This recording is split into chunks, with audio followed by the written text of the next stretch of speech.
वृषभ राशि एक धन की राशि मानी गई है और इस हिसाब से ये भगवान शिव शंकर के बहुत निकट होते हैं। क्या कारण है कि वृषभ राशि के जो स्वामी हैं अर्थात वृषभ राशि के जो लोग हैं वो भगवान शिव शंकर के इतने निकट होते हैं? कैसे इसी श्रावण मास में भगवान शिव शंकर की आराधना के प्रभाव से हम अपने परेशानियों का अंत कर सकते हैं, आज इस वीडियो में इस बात की जानकारी मिलेगी। ध्यान दीजिएगा, आपके अपने जो राशि के स्वामी बनते हैं ना, यही है शुक्राचार्य, और साथ ही साथ इसे ही ऐसा राशि माना जाता है जो धन के साक्षात स्थान 2 नंबर की राशि जो काल पुरुष की कुंडली में धन की राशि मानी गई है।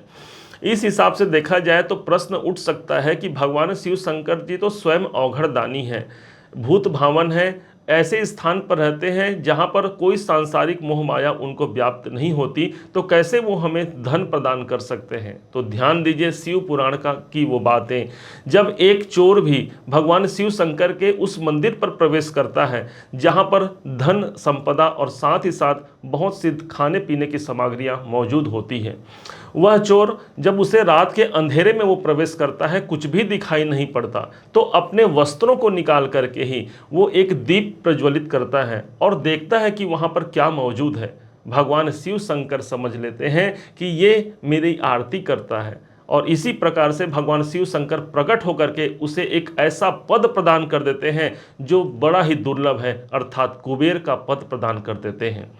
समझिए जरा, एक चोर को भी भगवान ने कुबेर का पद प्रदान कर दिया, अर्थात जब भगवान शिव शंकर के यही कुबेर जी महाराज महामंत्री बन गए।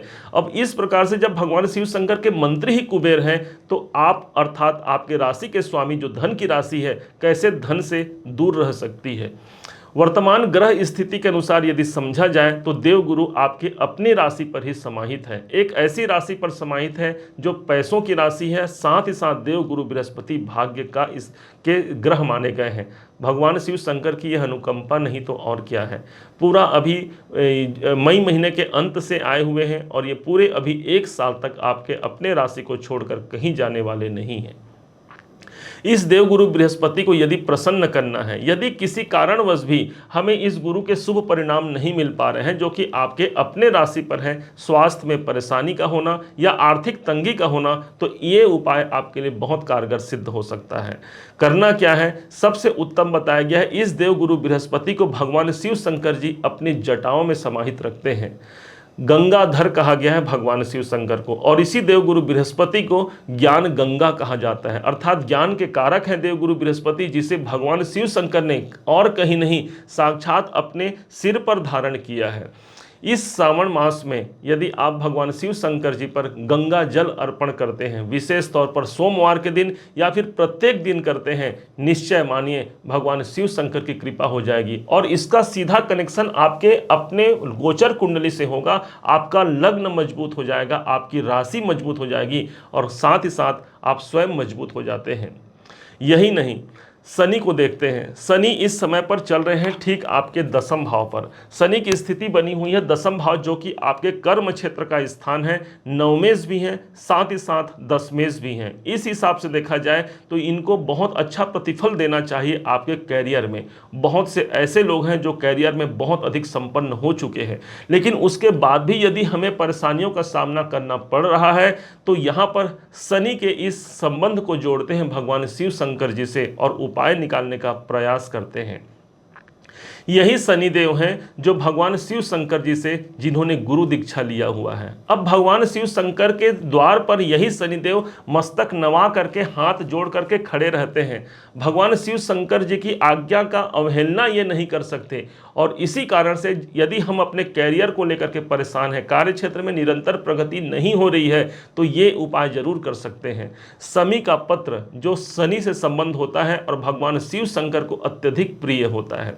साथ ही साथ बिल्व पत्र माना गया है। ये दोनों ही आप चाहें तो इस श्रावण के सोमवार में या फिर कि सावन के किसी भी दिन भी आप भगवान शिव शंकर के शिवलिंग पर अर्पण कीजिए। ध्यान रखिएगा, ये शमी का पत्र जब चढ़ाएं तो ओम नमः शिवाय का मंत्र जरूर कहिएगा, और साथ ही साथ जब बिल्व पत्र आप चढ़ाते हैं तो जो चिकना भाग होता है उसे नीचे रखा जाता है। चाहें तो उसी बिल्व पत्र में आप राम का नाम लिख सकते हैं। भगवान शिव शंकर को राम का नाम अति प्रिय है।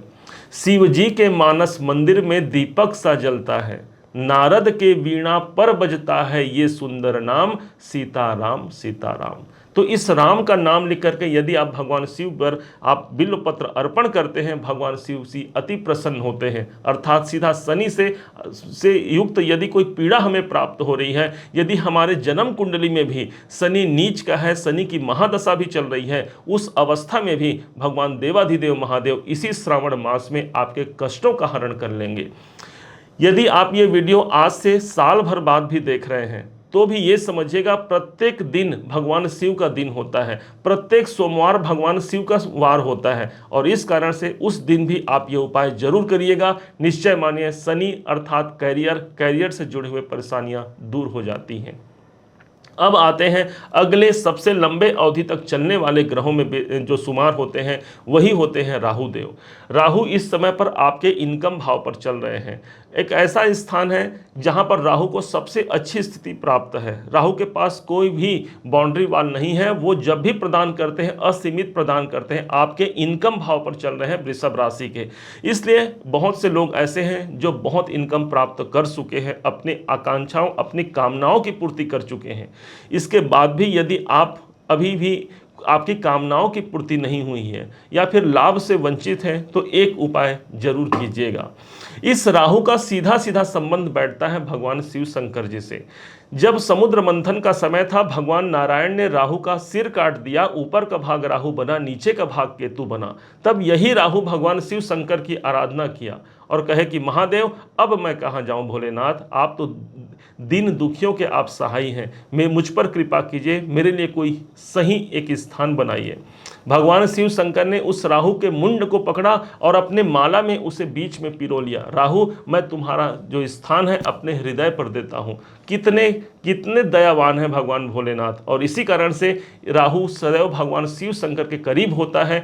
जो राहु के ग्रह से पीड़ित है, चाहे वो महादशा हो, अंतरदशा हो या किसी प्रकार से कुंडली में यदि राहु दोष भी चल रहा हो, यदि हमारे जीवन में इनकम की कमी चल रही है, महादेव की कृपा प्राप्त जरूर कीजिएगा। इस राहु को ठीक करने के लिए भगवान शिव शंकर को माल्यादिनी सुगंधिनी मालत्यादिनी वही प्रभु अर्थात माला अर्पण करना सबसे उत्तम विकल्प होगा। श्रावण का ये मास चल रहा है, इस समय पर किसी भी दिन आपको लगता है भगवान शिव शंकर के शिवलिंग पर एक माला अर्पण करके आइए। भगवान से विनय करिए कि हे महादेव मेरी अमुक कामना है भोलेनाथ, और आपसे से बड़ा हितकारी इस संसार में मेरा कोई नहीं है। ऐसा विनय करके जब भगवान शिव शंकर के पास से आप आते हैं, निश्चय मानिए यही श्रावण मास आपके कष्टों का अंत करा सकता है। इसके अलावा एक ग्रह और बनते हैं, वो है केतु देव। केतु इस समय पर ठीक चल रहे हैं पंचम भाव पर। वृषभ राशि के जीवन पर हो सकता है मानसिक अशांतियां अधिक हो, या हो सकता है जो विद्यार्थी शिक्षा के क्षेत्र में है उनको कुछ कमी या परेशानियां आ रही हो, तो इसके लिए उपाय जरूर कीजिएगा। केतु जहां बैठे हैं वो पंचम भाव है। पंचम भाव अर्थात आपके एजुकेशन आपकी शिक्षा का भाव है। जो 6 नंबर की राशि पर बैठे हैं ये बुध की राशि है, और इस हिसाब से यदि आप शिव पुराण का पाठ कर पाते हैं, जरूरी नहीं कि आप पुस्तक लेकर के ही पाठ करें, संभव न हो तो आप उसका पीडीएफ भी आपको इंटरनेट पे मिल जाएगा, उसका पाठ कर सकते हैं। शिव चालीसा का आप पाठ कर सकते हैं। अर्थात आपको एजुकेशन से जुड़ना है। पंचम भाव जो मेरा एजुकेशन है, केतु यहाँ बैठे हैं। इस केतु का सीधा संबंध भी भगवान महादेव से है। होता क्या है, केतु को हम मानते हैं एक ऐसा ग्रह जो सन्यासी है, साधु है। कहाँ मिलते हैं सबसे अधिक साधु संत महात्मा? भगवान शिव शंकर की बारात में आपको देखने को मिलेगा। जहां भी शिव का स्थान है वहां सबसे अधिक साधु महात्मा आपको नजर आएंगे। यही है केतु। अर्थात जब शिव शंकर की कृपा ली जाए, जब हम उनको प्रणाम करते हैं, उनकी पूजा करते हैं, ये केतु हमारा प्रबल होकर के हमें कभी भी मानसिक परेशानियां नहीं दे सकता, और हमारे जीवन को सदैव सफल बनाने के लिए प्रयासरत होता है ये केतु। और इस प्रकार से हम पूरे के पूरे 9 ग्रहों को मेंटेन कर सकते हैं भगवान शिव शंकर जी के माध्यम से। भगवान सूर्य को लेते हैं तो सूर्य की स्थिति क्या है? भगवान के अष्ट मूर्तियों में एक भगवान सूर्य की भी मूर्ति वहां पर समाहित है। शास्त्र तो यहां तक कहता है चंद्रमा मनसो जाता चक्षो सूर्यो अजायता। अर्थात जो चंद्रमा है वही भगवान का मन है, और जो सूर्य है भगवान की आंखें हैं। चंद्रमा को लेते हैं तो चंद्रमा स्वयं भगवान शिव शंकर के मुकुट पर आसीन है, अर्थात मस्तक पर शोभायमान है। मंगल को लेते हैं तो मंगल ही भगवान शिव शंकर जी के पसीने से उत्पन्न है। अर्थात एक देव ऐसे हैं जिनका अनुसरण करके, जिनकी कृपा लेकर के हम अपने समस्त कष्टों का निराकरण कर सकते हैं। आपके इष्ट कोई भी हो, नारायण हो, हनुमान जी हो, माता जगदम्बा जी हो, सबका संबंध एक दूसरे से बना हुआ है। वही माता जगदम्बा जी पार्वती के रूप में भगवान शिव शंकर के साथ समाहित है। वही भगवान श्री राम, वही श्री हरि कहते हैं कि जा पर कृपा न करहि पुरारी, ते न पाव पुण्य भक्ति हमारी। अर्थात जिस पर भगवान शंकर जी की कृपा नहीं होती, उस व्यक्ति को मेरी भी कृपा प्राप्त नहीं होती। साक्षात भगवान राम ने, भगवान नारायण ने कहा था। तो वहीं पर भगवान शिव क्या कहते हैं, उमा कहूँ मैं अनुभव अपना, सत हरि भजन जगत सब सपना। वो भगवान श्री राम हरि को बड़ा बनाते हैं और ये भगवान श्री राम श्री हरि शिव शंकर जी को बड़ा बनाते हैं। यही तो है हमारे ईश्वर की महत्ता, यही तो है सनातन धर्म की महत्ता। इसका एक उपयोग कीजिए। भगवान शिव शंकर के इस उपयोग से, इस प्रयोग से, इस उपाय से आप अपने जीवन को अच्छा बना सकते हैं। उनका नाम स्मरण कीजिए, शिव नाम आप स्मरण कर सकते हैं। मंत्र करना चाहें तो नमः शिवाय जो पंचाक्षर मंत्र है, इसका आप जाप कर सकते हैं। यही महादेव भोलेनाथ आपके समस्त बाधाओं का हरण करके एक श्रेष्ठ परिणाम आपके जीवन पर दिला जाते हैं।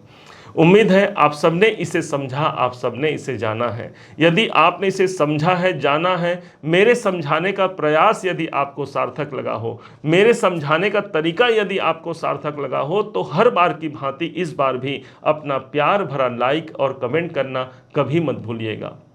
और हाँ, यदि अभी तक आपने चैनल को सब्सक्राइब नहीं किया है, सब्सक्राइब जरूर कीजिएगा। दूसरों तक इस वीडियो को जरूर पहुंचाइएगा ताकि दूसरे लोग भी लाभान्वित हो पाएं। माना जाता है अच्छी बातों को शेयर करने से हमारे गुरु तत्व की जागृति होती है, अर्थात भाग्य की जागृति होती है।